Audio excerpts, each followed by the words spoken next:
When you explain to your wife for the 30th time why you want to watch the combine, Yes, it's going to go badly for you. I'm just warning you ahead of time. I'm telling you.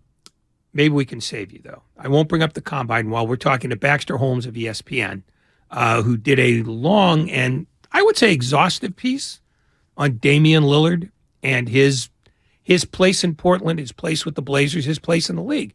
Baxter, welcome. How are you? I'm doing very well. How are you? Well, we're about to ruin your day, so. Great. I presume you had written this not well before the day it was released, but it had been there for a while, and I'm guessing that the editor said, you know what? There's never going to be a better day to publish this than the day after he dropped 70. Was that pretty much how it happened, or was this? No, I'm kidding. The backstory is, I was up there in January. It was actually a story that we had talked about, me working on as far back as September. In early September, I think I was going to go to Trailblazers training camp. But then the NBA dropped their report on Robert Sarver and the Phoenix Suns, and so everything for me took a back seat, and that was the focus for however long. Was able to get back to this in January, and so spent a week in Portland, was around Damian and the Trailblazers for quite a bit. And then, as fate would have it, we were actually planning on publishing it today, this morning. But then he went nuts for 71 on Sunday, and so we just pushed the timeline up 24 hours and decided to publish it Monday morning. So, in terms of timing, it was pretty wild. I'm sure you probably had some situations like that in your career, but this was pretty unique. It's hard to get context when you're just reading something.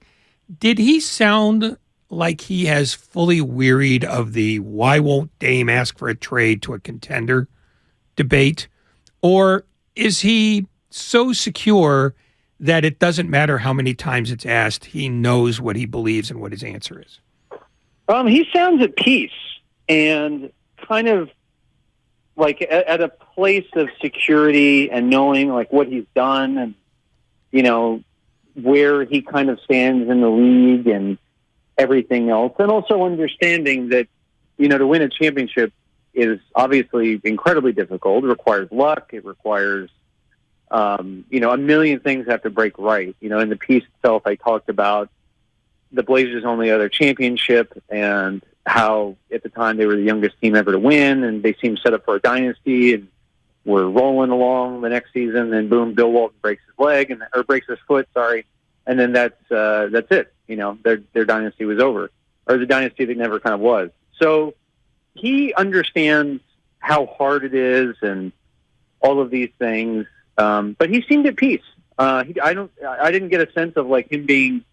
Look, certainly a lot of people have asked him about his legacy and, the ring conversation and all of that. Do you feel you need to leave in order to win? And, he's gotten those kind of questions ad nauseum, but I didn't sense any weariness from him in addressing this topic with me.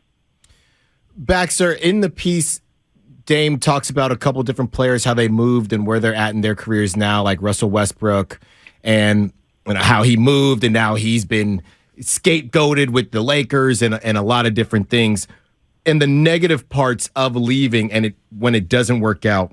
But when you look at some of the, I guess, for lack of a better term, negative aspects of staying, for example, never having to really play with extremely high expectations. Has Dame ever kind of addressed that piece of it, or has it more so been, hey, I'm the one sacrificing, so it's not about expectations because I decided to stay loyal?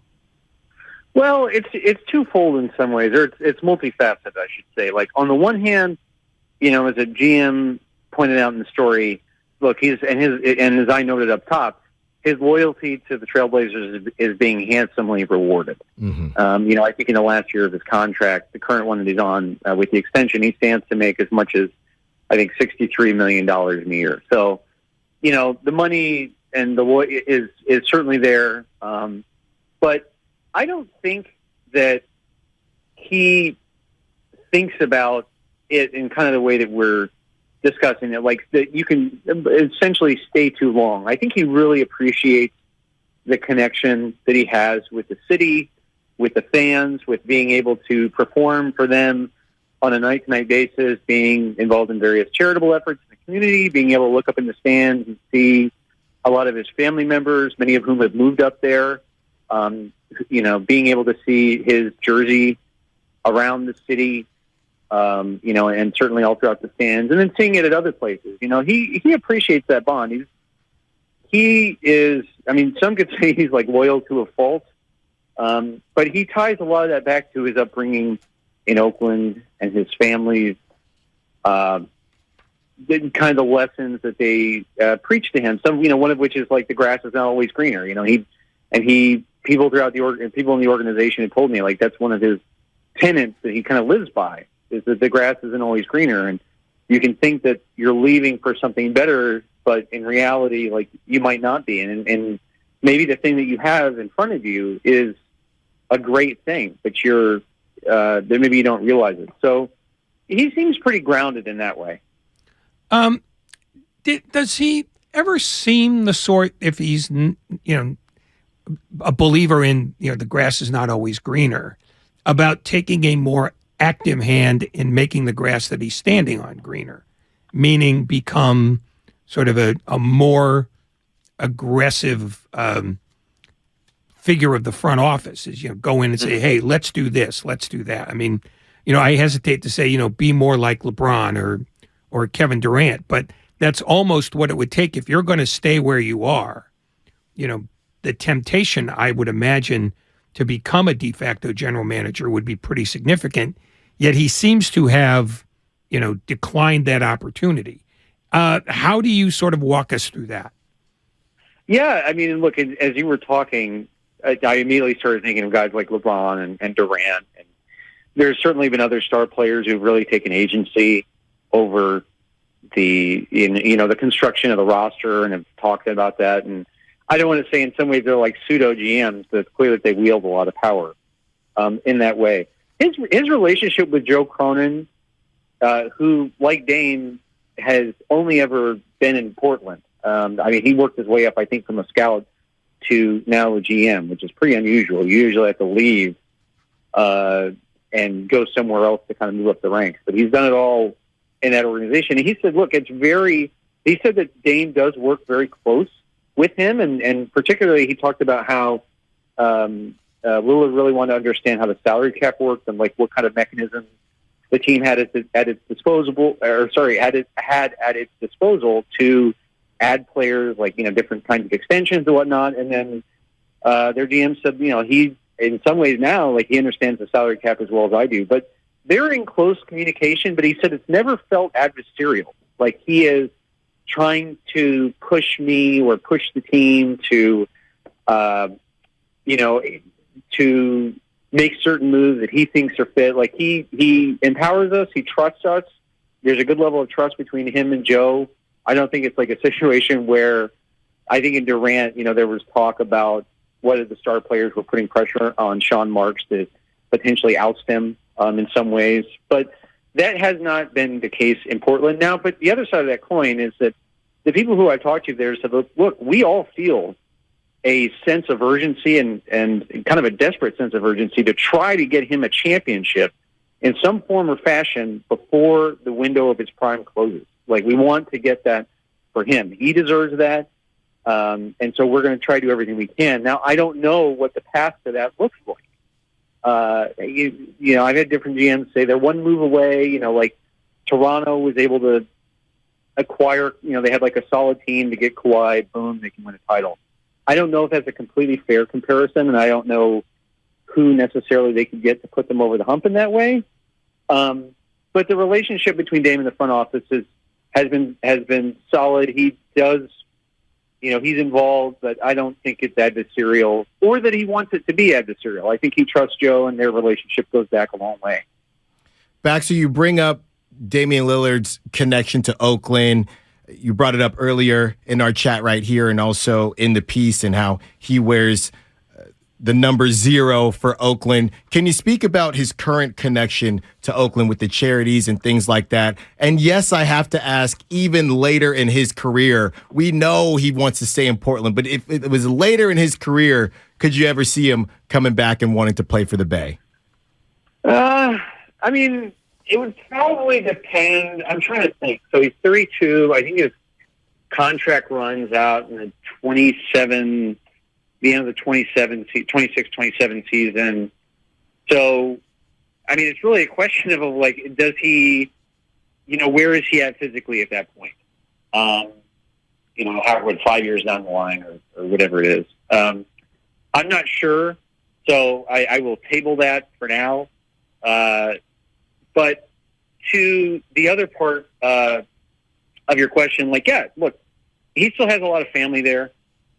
He's involved in different charitable efforts there. And I would say he brings Oakland with him wherever he goes. I mean, he's introduced in the starting lineup. They always say, he wears the letter O, not 0. And it's because of Oakland. He talks about his upbringing there all the time and how some of the lessons that he learned, I was talking with my colleague Zach Lowe about it, and, the other day, and he was referencing when he talked to Lillard for a story once and how Lillard brought up, they had to, when he and his brothers had to clean, or his family members, the kids, when were assigned different rooms of the house to clean, they all had to do it together, and if any of them didn't do it, they failed, or they collectively failed, and that has carried over into his whole team thing. Everyone has to work together to achieve a goal. So he takes Oakland with him wherever.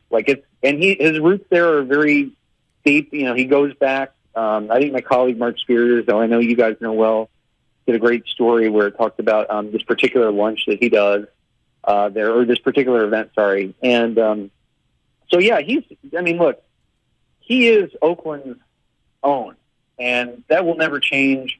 Portland is where he's put down roots for his NBA career, but he will always be a son of Oakland.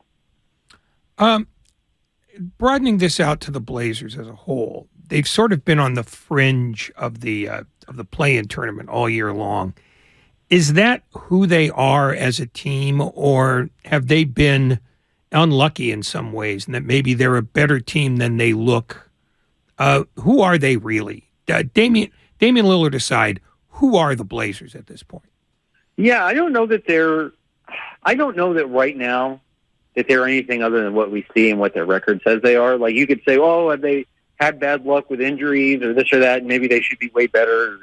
I don't know that that's the case. They started off, I think, 9-3 or 10-4, and everyone was like, this is a kind of a spicy team. Maybe they could do whatever, but they kind of fell back down to earth. And look, they have some young players who are interesting in terms of like Shaedon Sharpe in particular. But his development in the arc of it, this is the tricky thing for them, right? Dame is playing out of his mind right now. He's having the best season of his career, all of that. But they need some of their young players to develop at a much faster rate and for them to kind of go anywhere. And they're not the teams they were when they went to the Western Conference Finals and, all of that with C.J. McCollum. They just don't have enough. They have too much youth, and some of the experiences they do have, guys like Justice Winslow, have not been healthy. Dame has been carrying them, but I don't know that they are more than what their record says right now. They're kind of, what you said about them is right. That's where they are, and unless some of those guys can really develop at a faster rate, or there's some mechanism to acquire somebody in a trade. I don't know what that looks like. I think this is just who they are right now. So based on what he's been this year, if he doesn't go for 72 tonight, do you feel like Warrior fans will feel cheated? Yeah, he's been just incredible lately. He had this line that he gave me about, other than a championship, what more can I give? I was thinking of that line after he scored 71. But he is a very interesting player in that he always kind of exceeds what we think might be possible in some ways. And what I mean by that is, I think there's only been 3 or 4 playoff or series winning shots in the postseason, and he has two of them. And they're unbelievable highlights for NBA history. He's one of a handful of guys that's on the NBA's that are active. That's on the NBA's All-75 team. He won the three-point contest. He's Rookie of the Year. He's probably in serious consideration now for first-team All-NBA. Like, he continues to rack up accolades and achievements personally, and he's gotten them as far as the Western Finals.